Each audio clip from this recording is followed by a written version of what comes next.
Welcome to the build phase of your training program. This is phase 2 of 3, and in this video I'm going to talk you through how your training is going to change over the coming weeks, how we're going to continue to track our progress, and what success looks like at the end of this phase.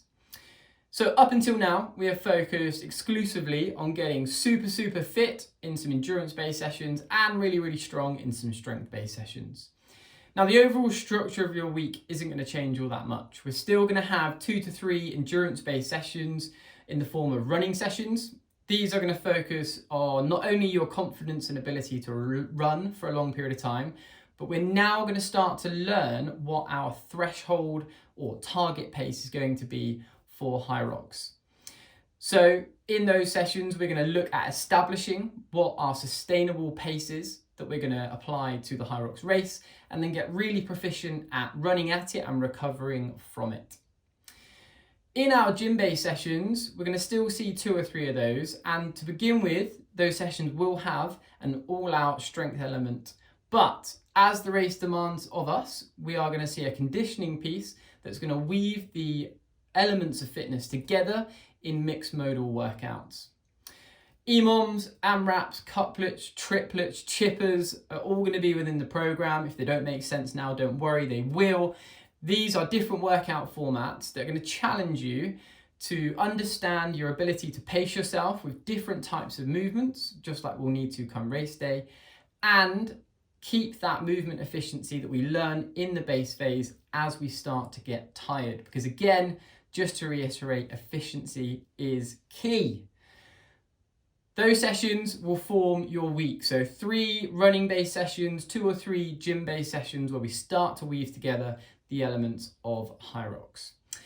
How are we going to track your training? Well, at the beginning of this phase, we're going to do some individual Hyrox station tests. So whilst you're fresh, we're just going to test your capacity at each of the 8 Hyrox workout stations.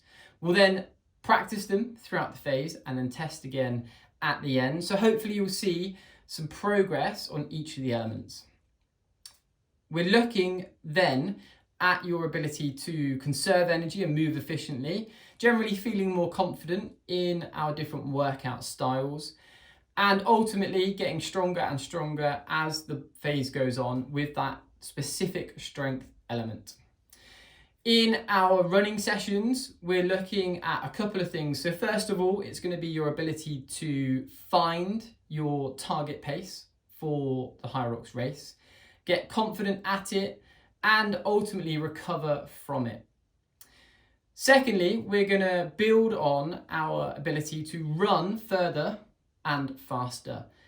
A key part of Hyrox is just general mental resilience. The event is nice and long. We're going to be on our feet for a really long time. So one of our running tests is going to be an all-out effort for the same duration as you think the Hyrox race is going to take you.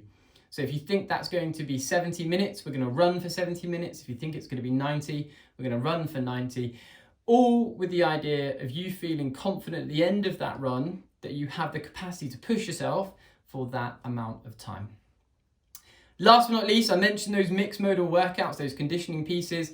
We're going to have a couple of benchmark workouts. They are going to be done at the beginning and at the end of the phase. And again, we're looking to improve our scores on those sessions.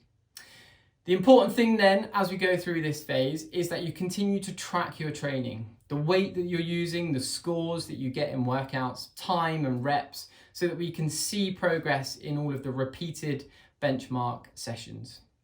What does success look like at the end of our build phase? Well, we want the workout stations to become almost metronomic. You are so used to the movement pattern that you're going to apply to each of the movements that is refined and as efficient as it can be. And at any given intensity, at any given level of fatigue, you can repeat that movement pattern over and over again. We're also going to have a really natural feeling for our pacing whilst on runs. We're going to understand what is slower, what is our target pace, and what is faster than our target pace, so that when we're running, we can do so without a watch at any given intensity. And last but not least, we're going to hopefully see our ability to recover improve. That is, recover from our running sessions and those conditioning pieces, ready to go again the next day or repeated in intervals in a given workout. What follows after this is the peak phase, where we're really starting to refine our strategy for race week and race day. But for now, get stuck into the build phase, and I'll speak to you about that in the next few weeks.